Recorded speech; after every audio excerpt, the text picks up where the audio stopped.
Good morning sa atong tanan no, kaning nga video kay kaninang kagahapon pala ni nga video no. This time ay mag-harvest na punta sa atong balinghoy. Kay nakatanom man ta o nakapalit man tag similya atong niagi balinghoy, so gitanom na to og nabuhi siya, duha lang na siya ka kaning punuan, pero very happy kayang person kay nabuhi jud siya og karon na anay unod, nag-harvest na ang person. Thank you, Lord. Then, lagyan pa yan siya ng ano ni asawa no, para hindi siya matumba ba. Buti na lang hindi siya nasira nung nagsigi ulan dito. So, ayan na purpeling kaayo, purpeling. Sam na siya, Purpeling kay bayot, kay naka-harvest na jud ang person sa wakas for the first time in the history, charot.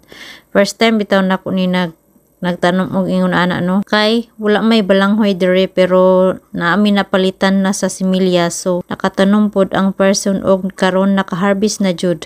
Salamat Lord. Ang akong sunod nga ampo nga unta maka di ni sila mamatay ang iyang kuano, ako kani akong similyahon na pod unta makatanom na pod ko next year. Salamat Ginoo sa imong kaayo na anay unod among bilinghoy balanghoy, makauna jud mig balanghoy ani ug mapuhon. Yun lang for today's video. Thank you for watching. Bye bye.